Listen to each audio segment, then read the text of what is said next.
It's a Scrawlrbox unboxing. Let's see what's inside. This is, I think, box 129. It's the May box because I'm usually 1 month behind. If you're new here, welcome to my channel. If not, welcome back. And let's rip this open. Oh, missed that one. Try to rip this open. There we go. Oh, and they're peeking out. Okay, here's our package. Box 129. That's a pretty cover. So that's our zine. This is our artist print. And the featured artist is Peter Draws. Here are his socials, so Instagram, YouTube, and a website. Looks very abstract and cool. We've got some A5 white card, 250 GSM, 10 sheets. That feels fairly matte. Okay, let's see what's in here.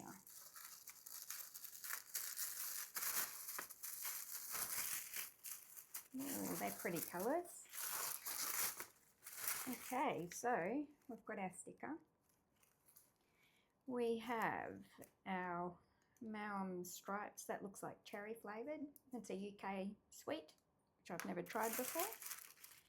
We have a Derwent Graphic 3B, which is cool. I like from 2B upwards normally. A Staedtler pigment liner, 0.3.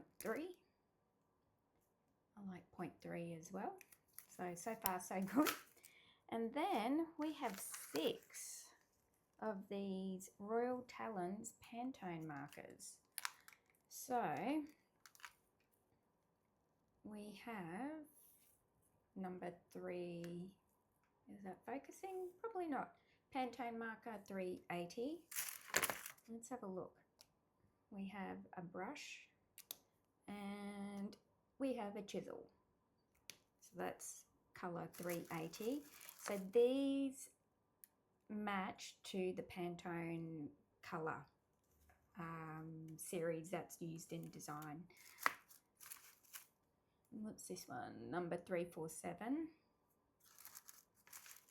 We have, I think that's rhododendron red. We have violet. We have 2645 and 186. A nice series of colours. I've seen these online before and I've been curious about them. So I'm very glad to get these in the box. Let's have a very quick look at the zine. So as usual, this first page tells us a bit about the supplies that we have and about these high quality markers with 2 nibs, chisel and brush, bright and vivid Pantone colours in marker form.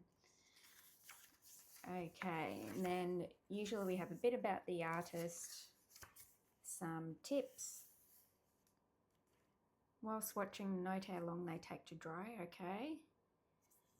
And you can use layers, and it looks like you can glaze. So add your lightest colour first, let it dry before your second shade. The colours are transparent and will layer over each other. Okay, so it'll be cool to try some colour mixing. These markers vary slightly to alcohol or watercolour markers. For smoothest results, work in circular motions. Apply your first layer, then second, and go back to the lighter for the final blend. Alright, I'd be interested to see how that works. And if you feel like they're running dry, try a warm water soak. That's a good tip. The ink is waterproof once dry. Alright, here's a tutorial. So if you get stuck, you can try the tutorial and watch the video there. There's a bit behind the artwork. This is our Scrawler gallery for Scrawlrbox 127, which was Bees at Ease, where we've got 6 ChromaFlow pencils, they're Derwent, and we've got 2 Faber-Castell acrylic markers and a fine liner. did I do? I think I did a bee eater. I did a couple of birds because I didn't want to draw a bee. We've got some really cool works in here. Who have we got? It's very cute, a sleeping bee. Mama G draws. Anyone else? I don't think there's anyone else I know in there. And this is the top 3. So Bryn Phillips, that's very cute. Rain and Neria. And then the showcase of Prim Draws. He does some really cool work on Instagram.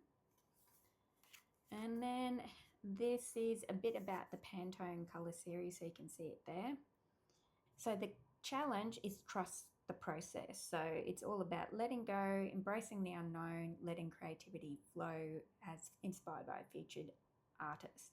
In abstract art, there's no fixed outcome, only the journey of expression. Follow your instincts, incorporate your trusted marks and favourite things, respond to each mark you make, and allow the artwork to evolve, whether you build, layer, or strip things back. Okay, that can sometimes be hard to do, but we'll see what happens. Let's try some swatching. Okay, so this is our Derwent 3B. I prefer softer pencils.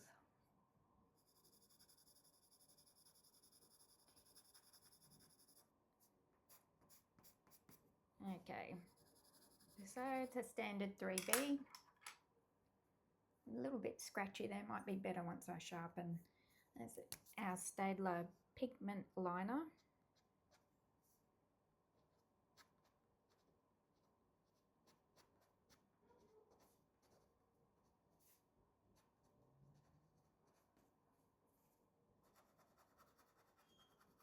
Let's try these markers out.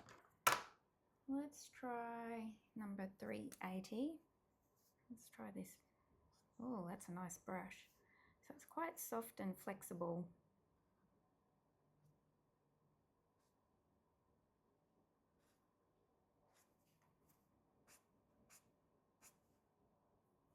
And what did it say? Small circular motions. Let's see how that goes. That's the brush. Let's have a look at the chisel.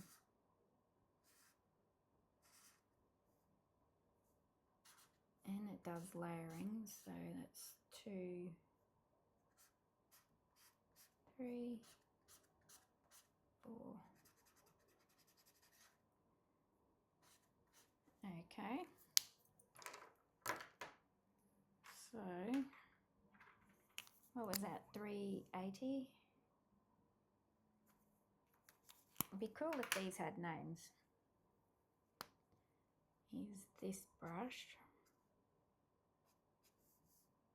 on number 347.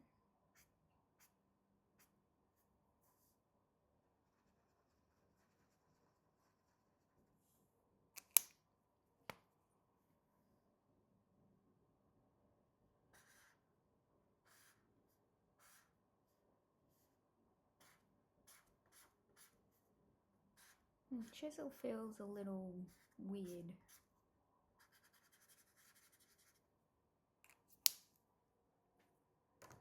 I don't know how else to explain it, but it feels like you have to hold the pen very precisely up. Okay, this is 2645. So the brush is uniform on all of them, as you'd expect.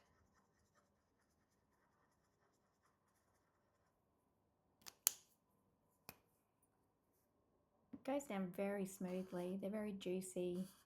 They don't feel like a water-based pen, which would leave streaks, I think, with most of the ones that I've used, and it takes a couple of layers before you get a bit of uniformity. That's 2645. Next one is Violet. That's a nice one too. I do like the consistency of these. They're very nice.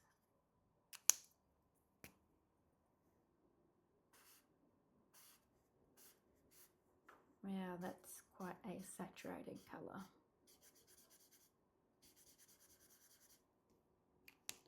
Oh, I didn't even check to see if it goes through.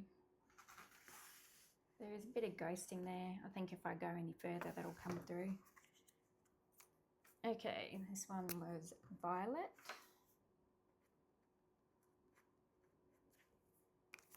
I was looking for markers to put into a travel pack. These might be handy. This one's road red, or I'm assuming it's rhododendron red. May not be. Okay, that's a lot darker than I thought it was. I thought it'd be a little bit lighter.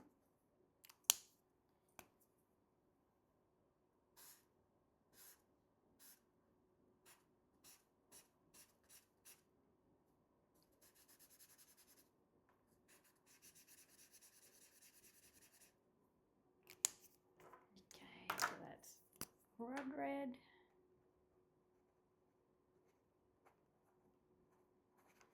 And the last one we have is 186.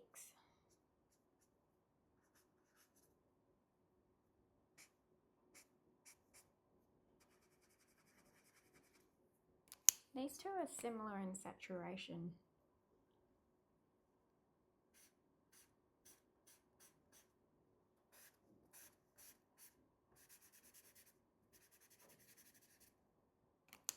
Okay, that's 186. We try a little bit of layering. So we'll put, did suggest circular, but hey. Put that down, and they do dry quick.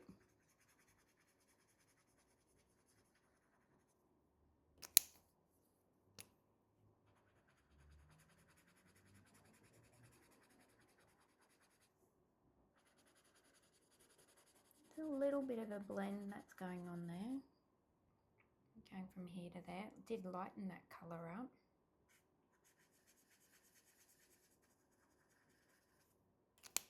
Let's try the other way. Wow.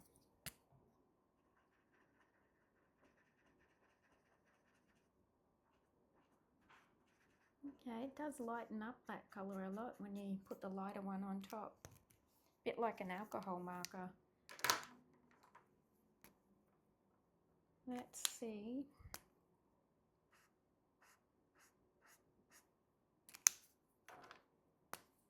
If these two go, that's quite a strong colour.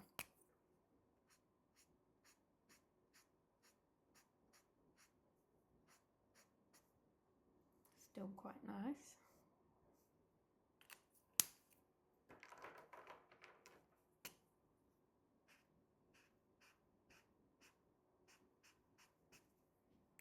They are fun to play with. I like that brush nib.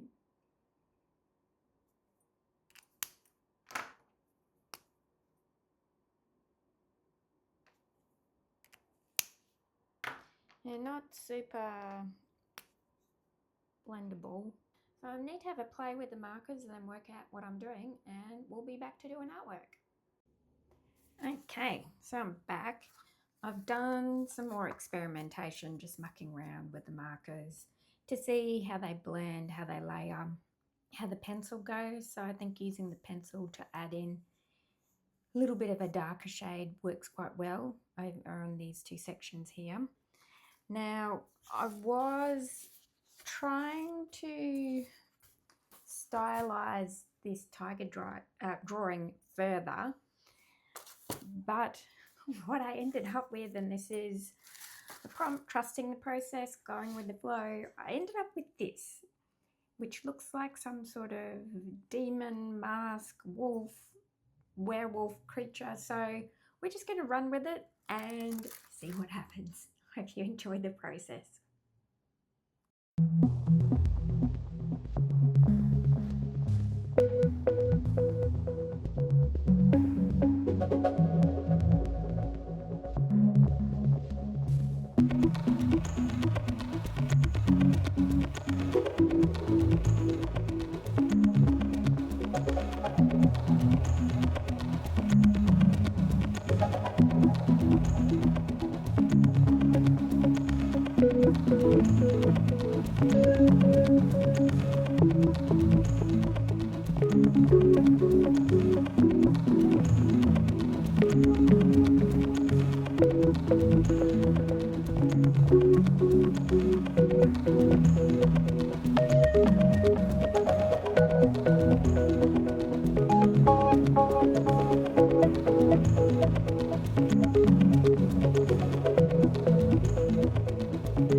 Okay, so I'm back with the finished artwork, this strange beast, whatever it is.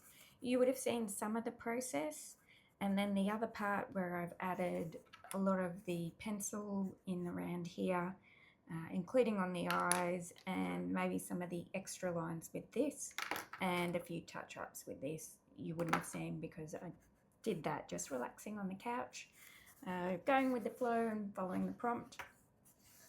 As to the actual materials, these pens are really juicy. I like the nibs, but I prefer markers that blend. These are water-based. As we saw, you get a little bit of blending, but not a lot, particularly when you're going from two colours that are not very close, like they're not analogous colours. So I think in terms of these, like these two work well together. It would have been nice to have a light pink, maybe instead of the red, and then these two work together well. So if you like water-based markers, these are nice. The liner was a liner. I will say with this pencil, maybe it was one that I got, but it was quite grainy, which was annoying me as I was drawing. I'd get this like a little stone or fleck in the graphite, which when you're trying to tone becomes very annoying. So that's a box. Let me know if you got it, what you thought, and what you think of the materials, and I will see you in the next one.